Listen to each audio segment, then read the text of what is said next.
Oh, logging today in Machias. Almost my hometown. One town over. I guess I lived in Machias when I was born. Never felt at home here. Kind of a long skid with some uphill skid. Jim and Elvis are the team. And this uphill skid, I like this a little bit. I like them leaning into the collars like they are. Good working for them.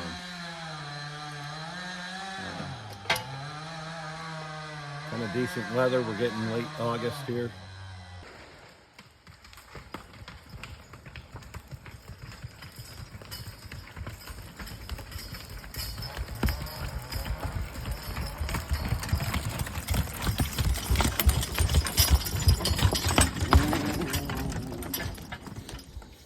Ooh, Jim and Elvis getting a little rest here. Pretty good logging team. Sometimes they show up at a horse pull, sometimes they don't. They're going to be out to, can't guarantee it'll be Jim and Elvis, but it'll be one of these two. We'll have a team out to the DAPNet Field Days coming up in September, and I think it's the third week in September. Montgomery, New York, come on out and see us. A lot to offer out there, a lot of good skills, a lot of highly skilled teamsters, and a lot to learn. Hope to see you there.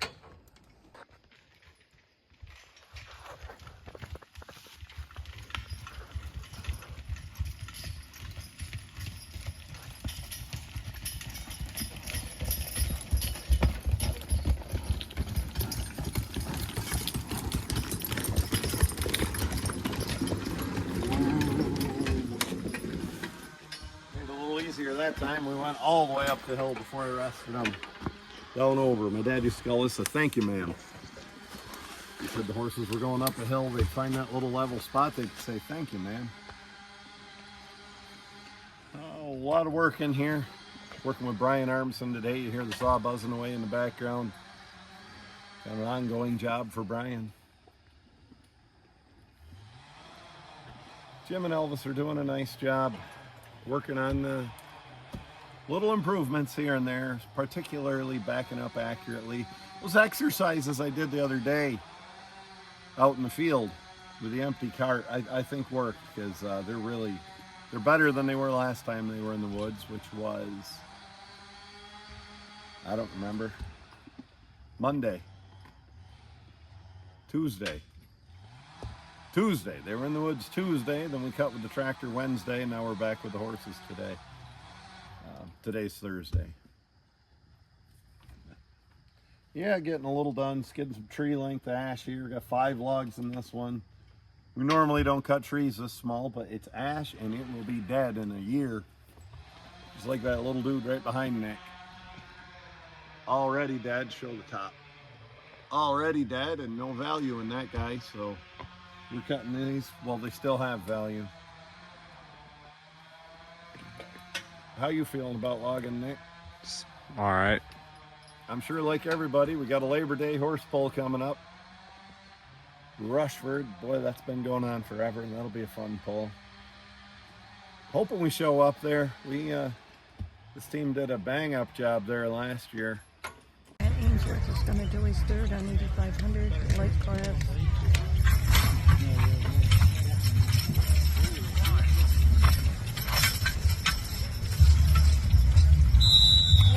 You got it! Whoa, Brent!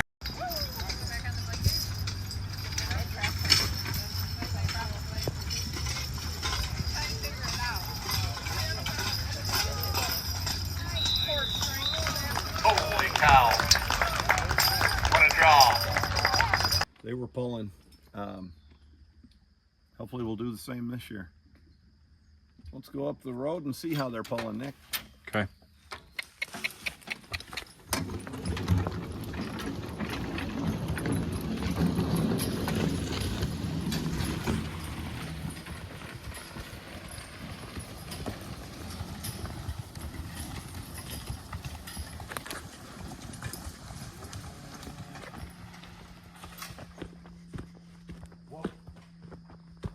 When you rest your team on a hill, this is what you're looking for. Look at Elvis's posture and Jim. They're leaning right ahead and leaning in the collars. They're not letting these chains slack by rolling back. Ooh. Good place to teach a horse that lesson's going up a hill. We had a video about that with a pair of colts earlier this spring.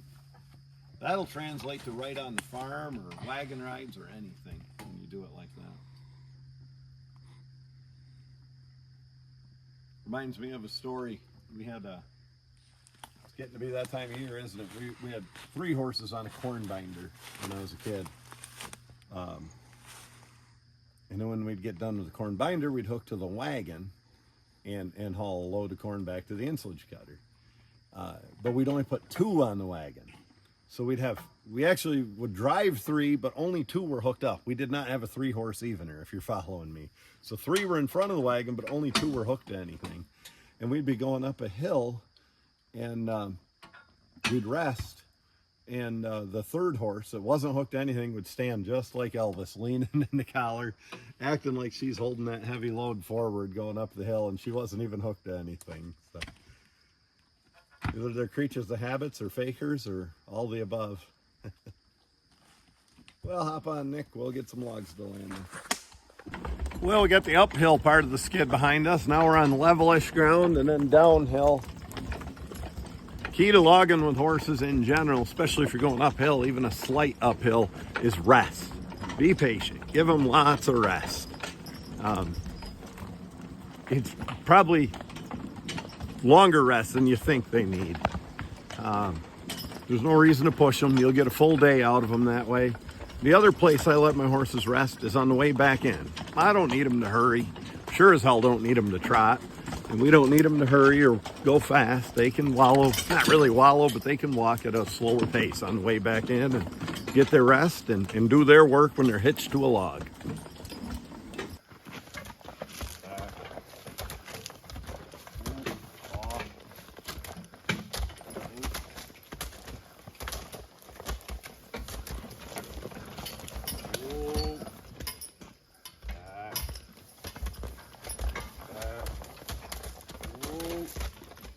Make them stop.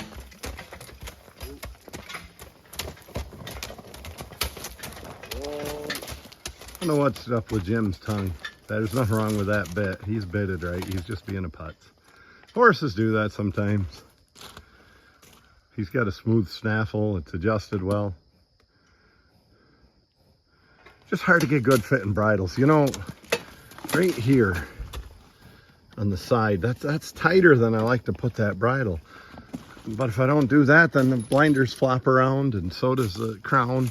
You just can't find good bridles these days. Wish somebody'd make some a bit wider in the crown and one of those pieces on the back, those half moon pieces. Man, when I see them used, I'm looking for a good set of bridles. That's what I'm saying.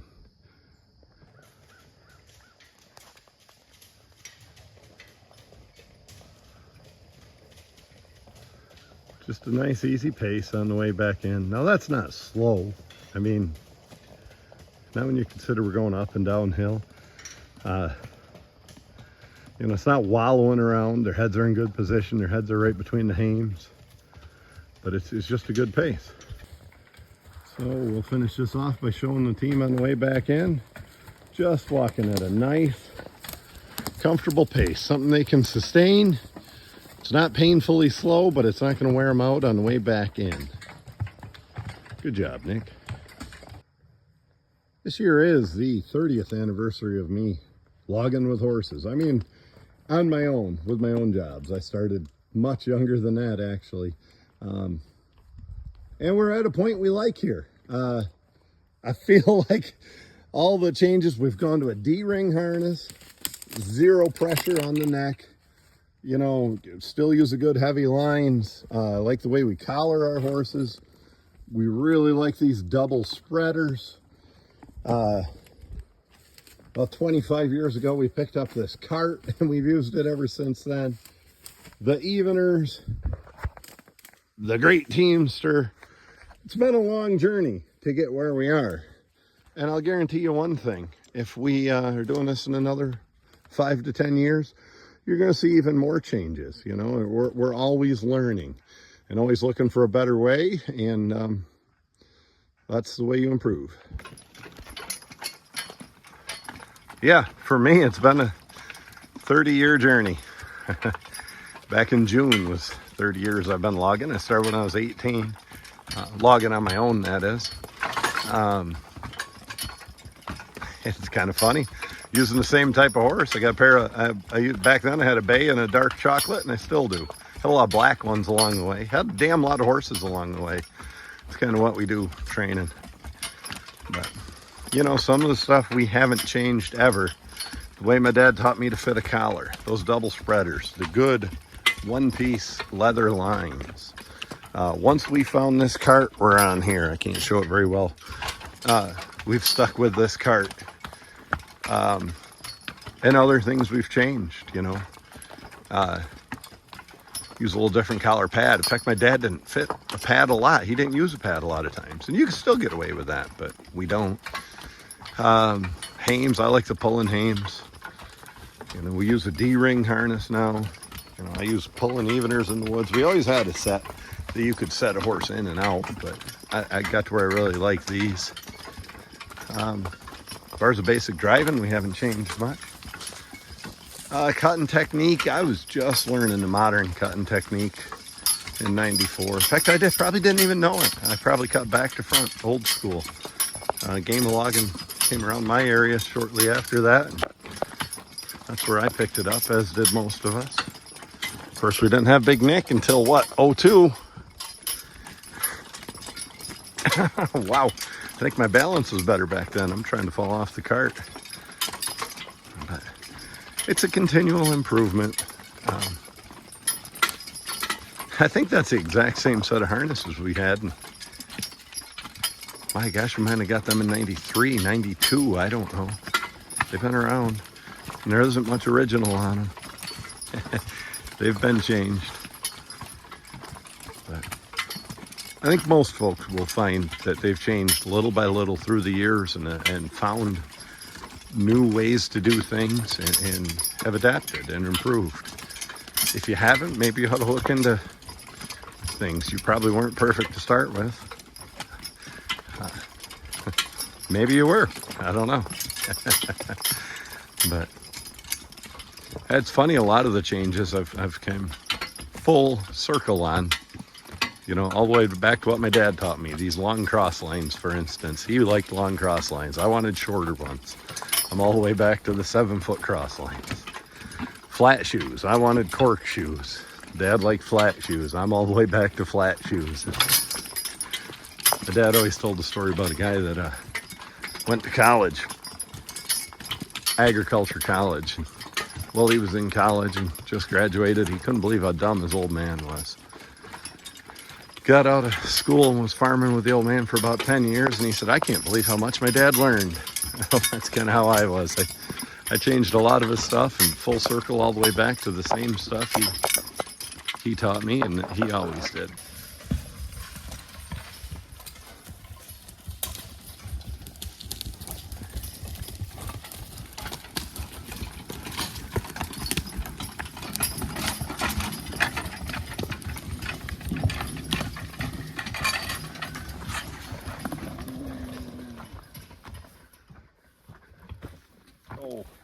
That wasn't so steep that I needed to walk. The reason I was walking, I was looking for the perfect spot to get this log lifted. We do have it lifted. You see my hoof is underneath there, but I was hoping to get it lifted even higher. But we didn't.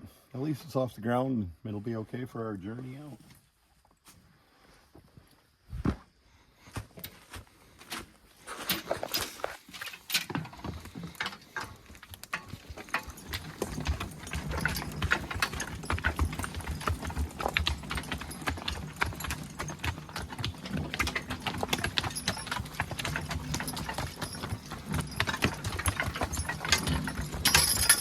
I don't want to tell a joke, Nick, but I'm not sure how appropriate it is. Yeah.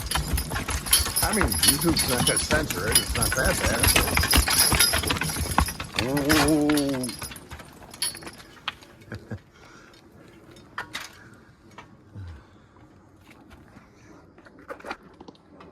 Yeah, what I'm saying about bridles, they just don't fit well up here anymore. Up on the crown and through this piece where the ears go through. The older pattern bridles seem to be better. which I don't get because older horses were generally smaller. Even these, I can barely keep the blinders where I like them. I know some people like open blinders, but well, I can't complain too much. We've had those bridles forever and they function.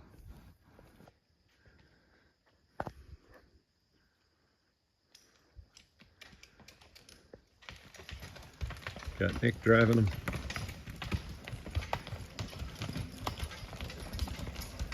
Coming up the hill, not a very big hitch, but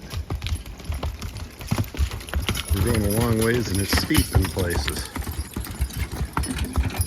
And it's not a wimpy hitch either. Better rest them. It's actually a pretty decent second cut maple. Hey, you know what? That scales right up. That's, hell, it's a 21-inch, 14-foot log or something like that. 22-inch, 16. I can't quite tell, but that scales right up pretty good. So the point is, we'd take this and the butt log if we didn't have to go up a long grade like this. But this wood's needed logged. We're happy to be working here. I am anyway, are you? Sure.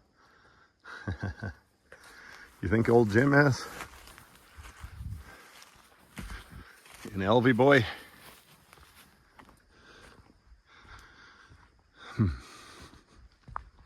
Yeah, we get to the top of this hill and it's kind of downhill after that.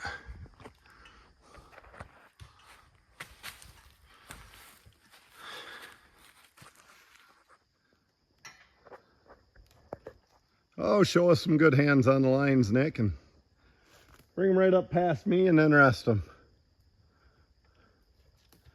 Just watch them tighten them up. Start them. He gives them a little slack so they can take it up. He drives them on a nice, comfortable line. They can get right at it and walk, but they're not going to ram and run through here. That'll be good. And then, when Nick says whoa to a gentle stop, it's not air brakes, I always say, he lets them stand right up. Look at the boys leaning in the tugs here. You know. I think this is the fourth hitch of the day here. It's the first work we've done since we did those exercises out in the field the other day with the fire hoses and the rock and stuff. And I think it helped. These guys are much improved and they back up nicer and act better all the way around. So never too late for remedial schooling for mature horses. You ever think I need some remedial schooling, Nick? Not really. Somebody to straighten me up a little. Go back to school and get whacked with a ruler.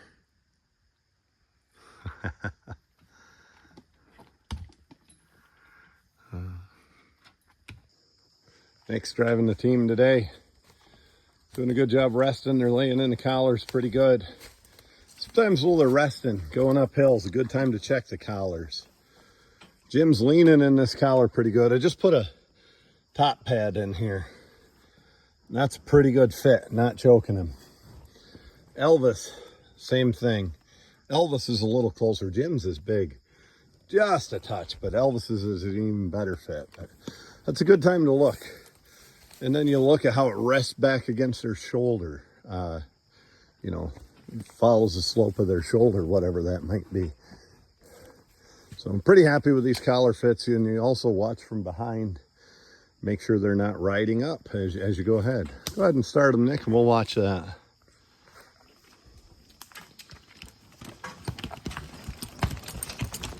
See that? Collar stay seated. Trying to keep a organized landing here. I think what we're gonna do, we're gonna have Nick pull the butt of the top of that log just past these and then roll it in there. That'll give us room to go down both roads. Keep putting a few more in the ditch here. Should be easy on a truck and easy on a log buyer.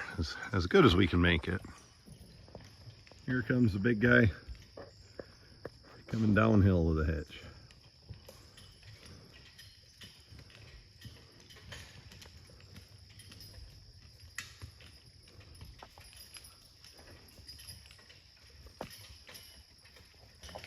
Watch all the harness parts and cart and everything do its job on the way by.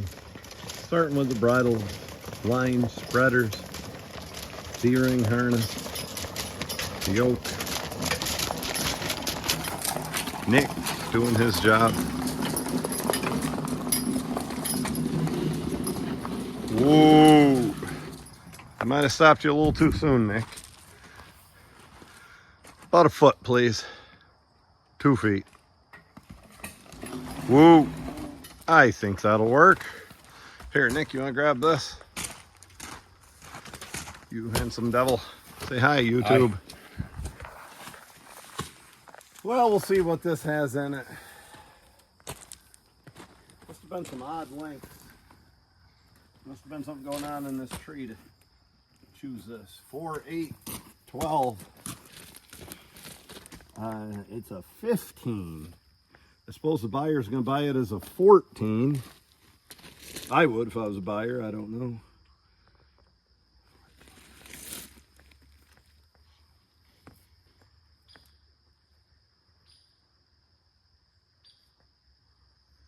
So yeah, there's not that much in it. If it's 200 feet on the money if it's 14. If it's a 16, it's 225. So I do think this buyer will buy it as a 15. We're going to call it 210. I don't have a clue what the odd lengths are. That's Doyle scale. That's not much, but you know, the butt log had 253. That would have just been too much to go up the hill with. 253 and 200. 450 feet. We'd have had them balky for sure, Nick. Or so damn tired that they couldn't do anything the rest of the day. So we'll leave it like that. Got enough room to get in here. That should work pretty well if we do. Well, let's just use these guys ahead.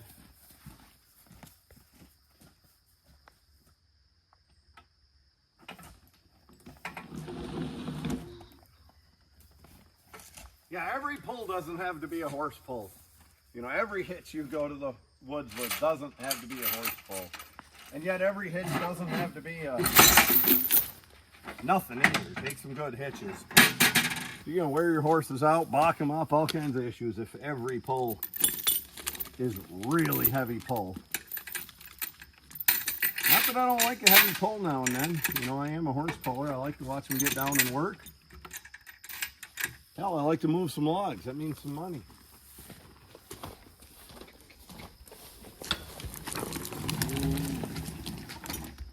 Well, this log's 15 feet long. Reminds me of a story. I do not recommend this, but it is a story, and I suppose there is a sparkle of truth in it. A guy told me once, years ago, we only bought even length logs. In fact, I'm old school enough that as a log buyer, 9 is about the only odd length I buy. If it's not a 9, it goes back. Like this is 15, I'd call it a 14. A 13 goes to 12, and so on. I do buy 9s. But anyway, this guy here a couple of years ago said he doesn't even measure logs. He says, what's the worst they can screw you? They buy logs on every foot now, and they give you 6 inches of trim. The worst they could screw you is a foot. Yeah, there might be some truth in that, but not really. Don't adhere to that, because it can also get you on grade. And if you cut a 12-footer or a 13-footer that should have been a 10, you know, it's going to grade less. You might get more footage, but it's going to grade less. Cut logs the way they ought to be cut. That's what I'm saying. Don't worry about it. You know, the old saying was, I'm sure everybody's heard it, cut for grade, not footage. And that's the damn truth. And what I've found through the years, if you're cutting for footage or cutting for grade, it actually does give you better footage. You know, 10-foot red oak butt logs, scale better than a 12-footer. Now your second log starts better, and you've got something that can be resold as a veneer or rotary type log. 12-footers don't sell well unless they're perfect. Logs start to break up after 10 feet a lot, these hardwood logs too. So, I mean, you know, might be a good log at 10. You get the smallest defect at 12. Back. So here's where Nick showed you before. Back. Here's where those skills come into play. The drills we were doing in the field. Accuracy. We don't want to bump into our trailer. Hot. We don't want to bump into other logs. We don't want Elvis backing up after I say whoa. Back.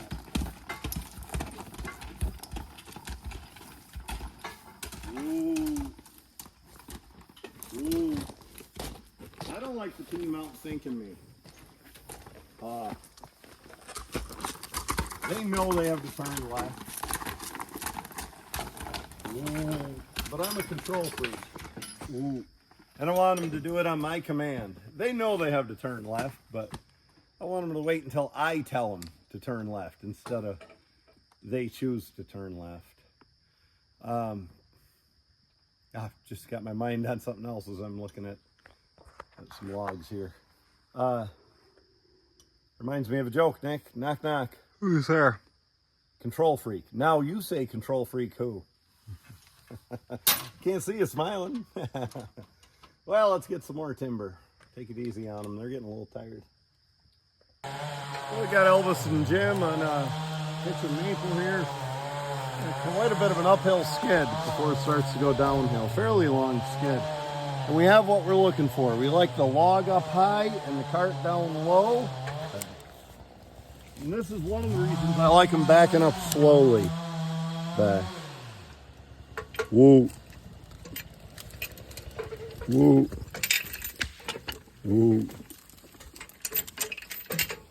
So when we pull ahead, that log will be lifted nicely.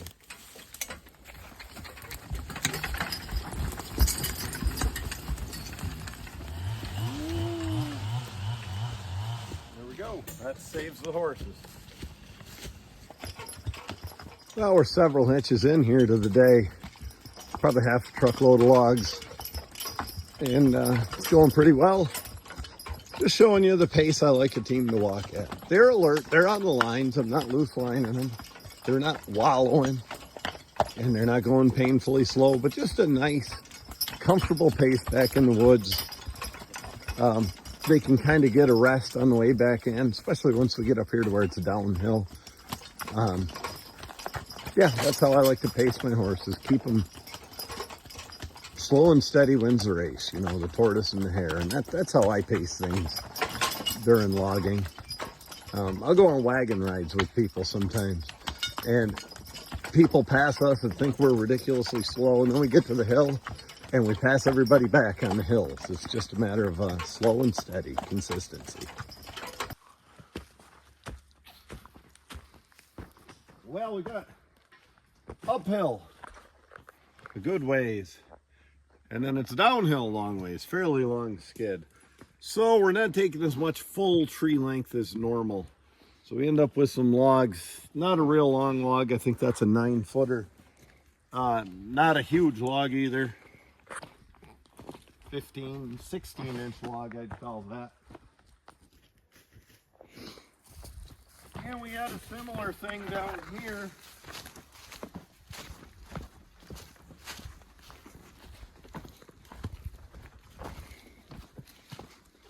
Come around the way and we drop this 8-footer off.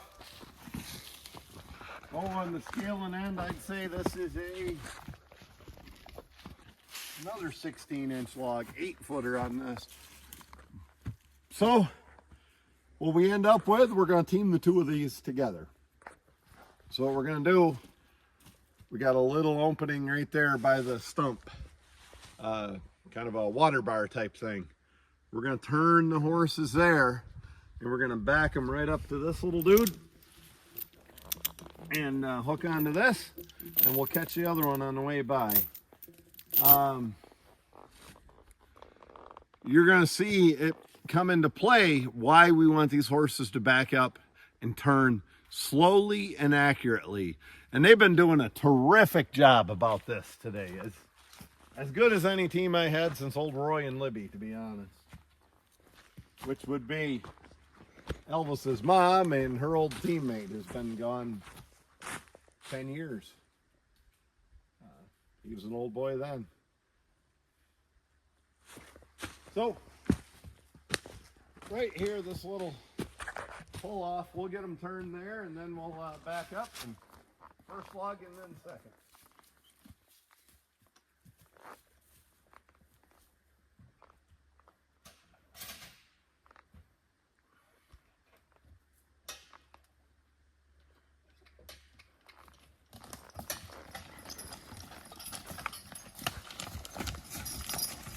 Ooh.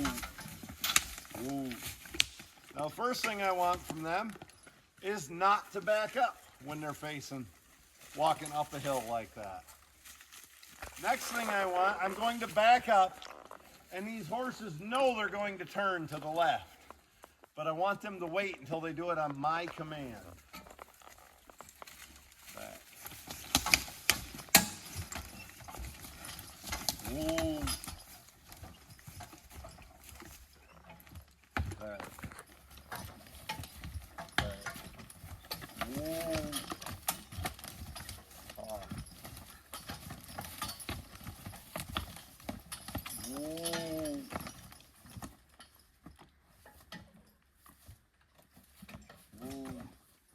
They know I'm going to turn left, but I want them to do it on my command. I feel a lot safer that way.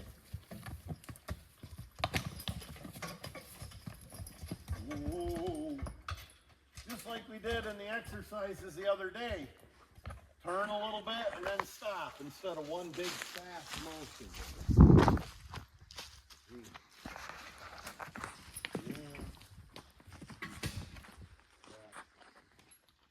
And a situation like this is a good place to teach a horse to back up slowly. Ooh. Because it's a little bit counterintuitive for him. Ooh. G. Ooh. To back up down a hill.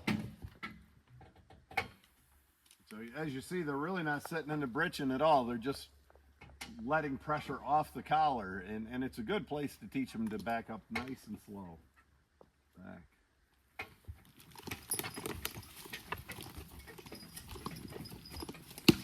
Ooh. Back. These guys are being excellent today. We've had a couple heavy pulls they've had to make, and they did just what they should.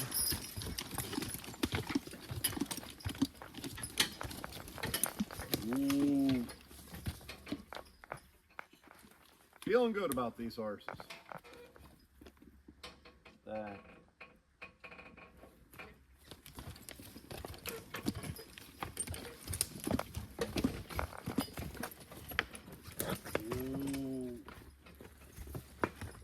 When you're working on steep ground, now we're on a road here, but out there where we've been working, we're not on a road. You really want your horses behaving on steep ground. You don't want them to ram back and you're back there hooking a chain and they keep backing up. Or to say ha and they just keep going until they hit something. You want them to behave on steep ground. This is about the edge of, if I have to go sideways across the ground, this is about the point where if it's any steeper, I'll actually unhook from the cart and skid right on the ground with the even edge. Now, that. If it's yeah, go ahead, Nick. Look at that. The horses got right where they wanted to be and stand. Just like standing on that rock the other day, that exercise. Woo. These wheels are not moving. Woo. Woo. Woo. What I was going to say is if I can go straight up a hill and straight down it, I'm not afraid of pretty steep ground. We did some very steep stuff a couple years ago. Hopefully I can find the some pictures maybe. I don't know if I can find them. 2 years ago now that's been. Dave Swiziak's timber. But we were going right straight up the hill and it worked fine. So right there I let Jim get away with a little backing up a half step he didn't need to.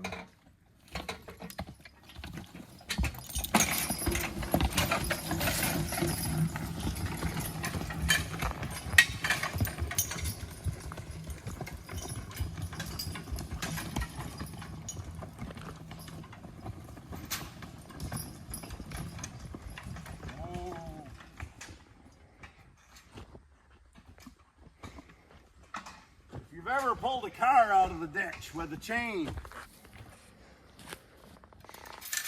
or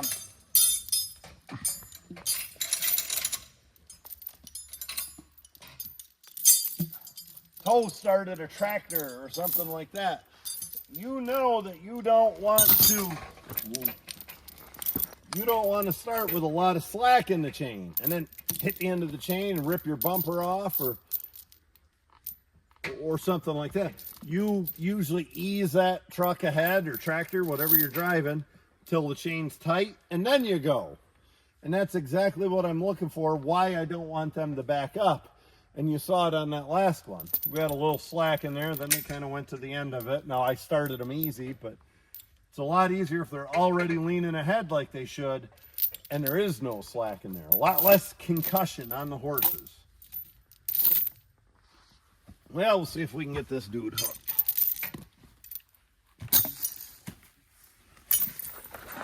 Oh, yes, we can.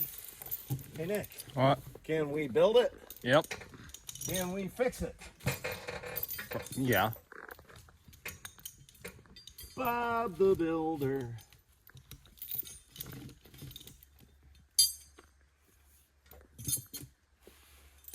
Lofty and Wendy join the crew.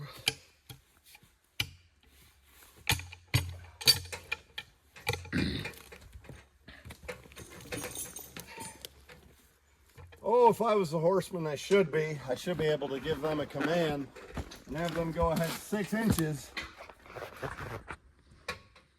and be trusted. I guess you gotta try it at some point. Boys, easy. Easy, Elvis. Stand up, Jim. Whoa, whoa. That was a little more than 6 inches, but that's acceptable. Whatever they did was okay.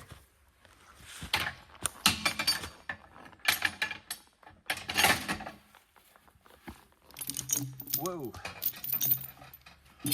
I might not be the world's... not where I want it, huh, Nick? Oh, well. Maybe we'll pull ahead and fix it. I might not be the world's fastest guy, but I do feel like if they were going too fast, I could have got up here and got the lines. Maybe I'm kidding myself. Maybe those days are gone. Whoa. Whoa. When I pull 2 logs, log length behind these arches, I like the choker to be hooked. So it's pulling inward, so it has a lot better chance of fitting between those uprights on my arch. You see what I mean? Pulling inward, not hooked the other way where it's pulling outward, if I'm saying that clear. Back.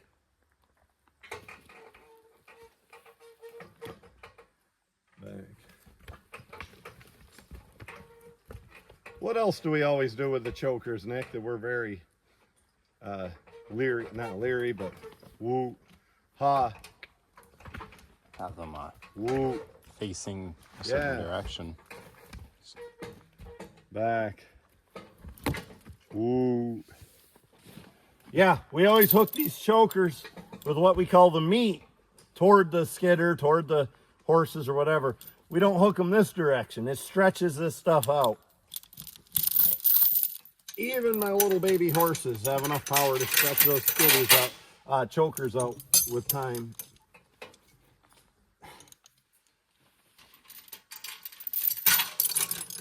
It's too short, Nick.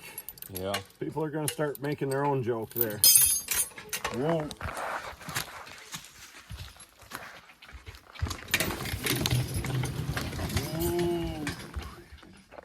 Whoa, ha. Whoa. So on the way by, I'll hook that one nice and short. Then I'll back up and we'll get that other guy.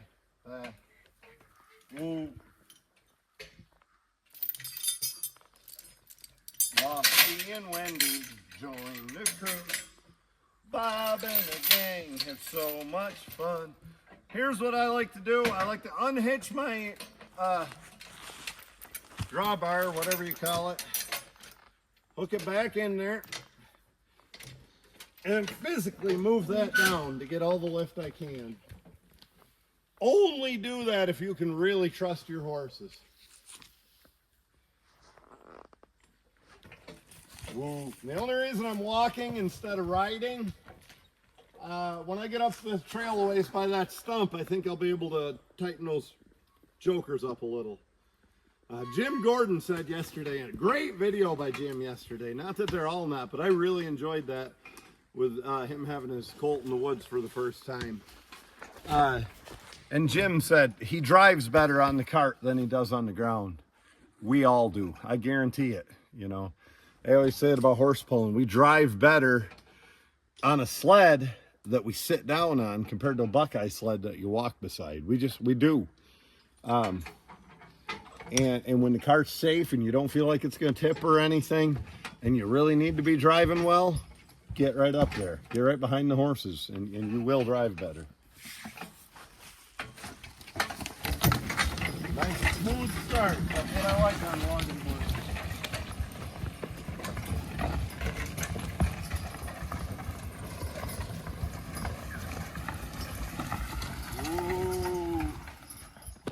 I want you to realize Elvis is a half step behind.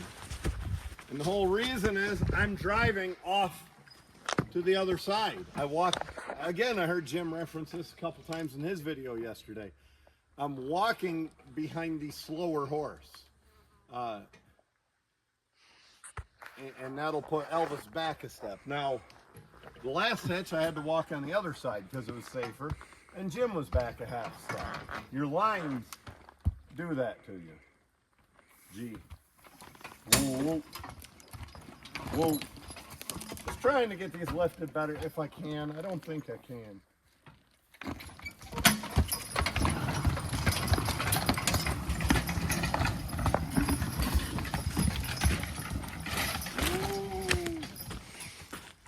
Whoa. Whoa. Nick, yeah. You know what maybe you can do? What? Stand on the edge of the log. Double log. You think I can gain any, or am I going to lose what I have? I gained one link. Was it worth it? Maybe. Well, you know what? The horses needed a rest anyway.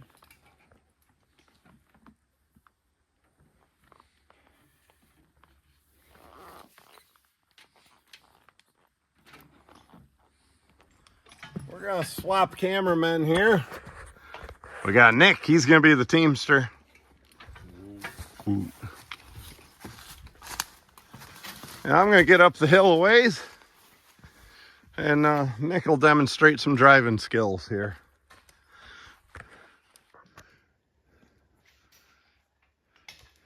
Here comes Nick coming up the hill.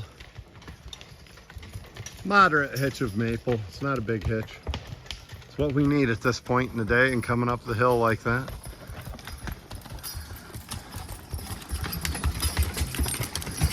Jim and Elvis. Okay, Nick. Right there's what I'm talking about. The horse is leaning in the tugs, keeping these chains tight. Wow, I almost fell down here. It's a little steeper than it looked. Surprised myself walking backwards. Whee!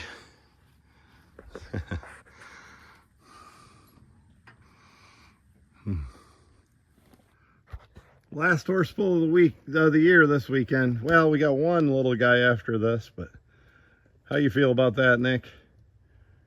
Are you sick of horse pulling, or do you enjoy going all the time? It's good. How you feel about it, Jim? Jim says you haven't used me right this year. I haven't always put him in the best situations as far as pulling, as far as when to hook and who to hook him with. But I think we might overcome that and have a good weekend. Elvis, get your head out of there. Yeah. Well, we're going to watch. Trying to find a place to stand. Oh. Yeah, moaning and groaning when I'm climbing here. We're going to watch Nick's hands as he starts his team and takes them right up the hill. Rest him up by that big tree again. Smooth start, and that's because of the way Nick drove them. He gathers them up and chirps all in one motion, and then he gives them a little freedom with their heads. And once they're under motion, he drives with a nice tight line.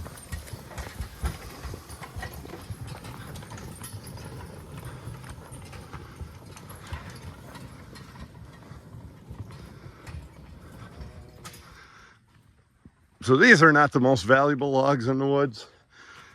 Both of these are a third log up a tree, 2 different trees.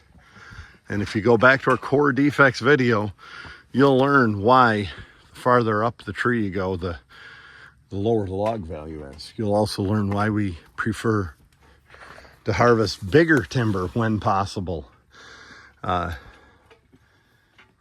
instead of cutting it at too young of an age. Within reason, there's a shelf life for everything. But, your core defects are just closer to the center up here. But they're worth getting out, and we're going to get them out. Nick, I think we can gain a little slack here. Why don't you G and back up slowly.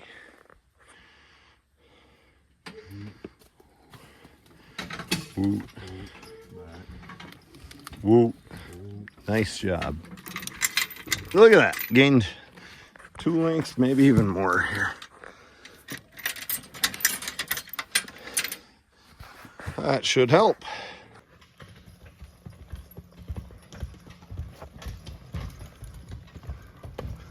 A little bothered by Jim's tongue, actually.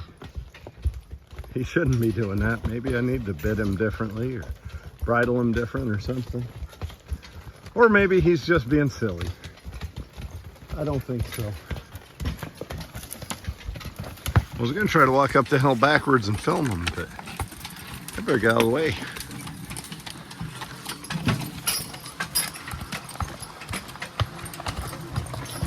So a lot of resting on a hill like this.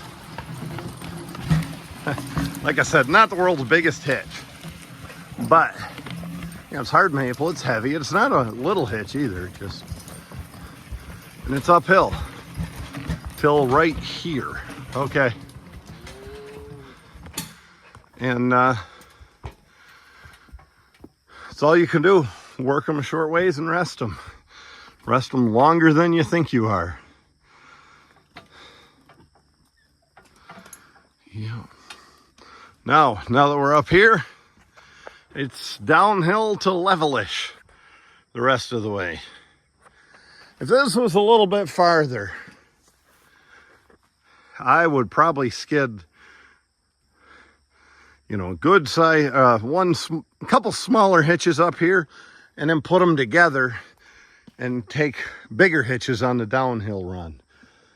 Not quite far enough, in my opinion, to be worth doing that. If it was just a little farther away, I probably would. Elvis and Ugly Jim. Nick's driving them today.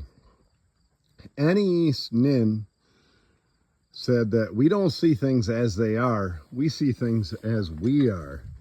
And I think there's some truth in that. I'm feeling pretty good about this outfit here today, Jim and Elvis. Pretty good pair of horses. They're acting nicely. They're doing a good job for us. But in all reality, they're not doing anything different than ever. It's my perspective. I've made my mind up to be happy with them, and I am. And I am happy with them. You know, if I made my mind up to be a grump, I'm probably going to be a grump and think we got to change 18 things. You know, we don't see things as they are. We see things as we are. And I think that's as true in the horse business. Elvis, get your head over here. It's true in the horse business as it is anywhere else. We're going to hook a couple chokers just so we're not taxing the horses so much. We'll put that under there. Help them out a little.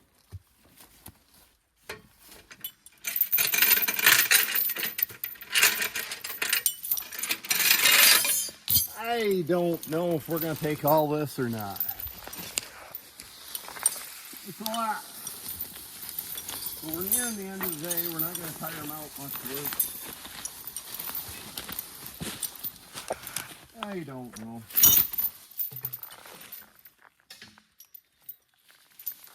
Normally we hook, we fall them, and Brian did fall this, butt toward the landing. And that's how we hook, butt toward the landing. It doesn't always work that way. Sometimes you got to hook in the middle. You got to take what you can get with horse logging. If we had a skidder, yeah, we'd probably back right up there and tree length, butt to the landing. Like I said, Brian fell this with that in mind, but I don't know if that's how we're going to end up getting it out. Getting it out.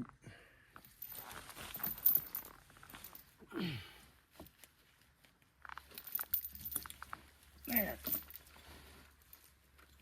I got it. Choker number one. I'm always keeping an eye on the horses out of the corner of my eye. We'll see what we can do with choker number two. Not much. Damnation.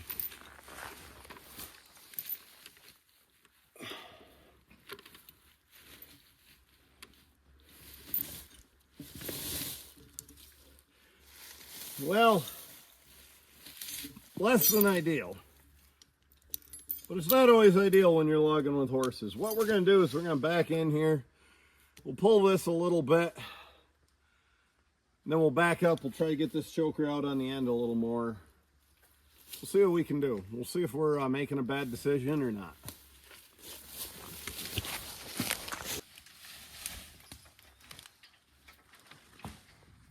All your training changes once there's a little brush in the mix, and Elvis is on some brush. He's a good boy. He can deal with it. Jim's maybe an even better boy on dealing with brush. Ooh. Ooh. Ooh. Ooh. I can do it if you want, or you can. Ooh. Ooh. Hook it in the left. Whatever. Hook it there. Ooh. Ooh. Whoa. Hey.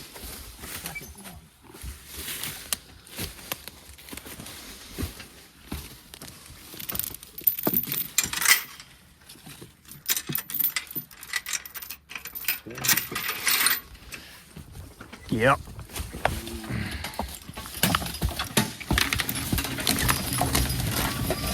Whoa. Can we move that choker forward? Yeah. Back. Ooh.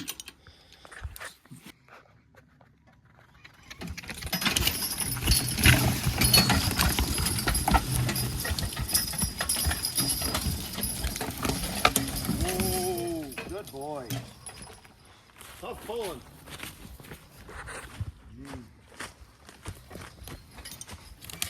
Whoa.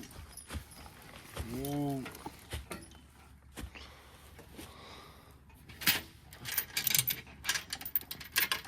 Tough pulling.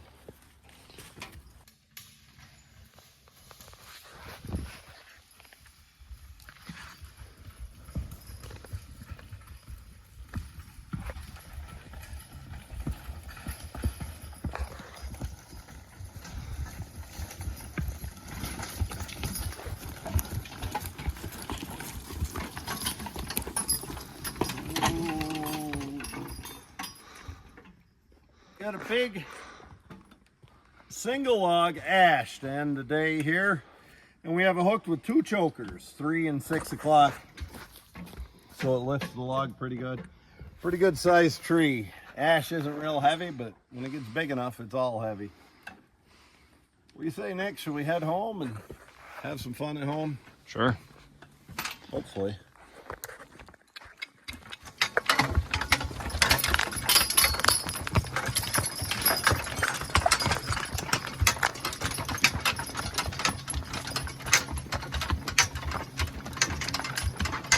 The hill kind of levels here for a bit.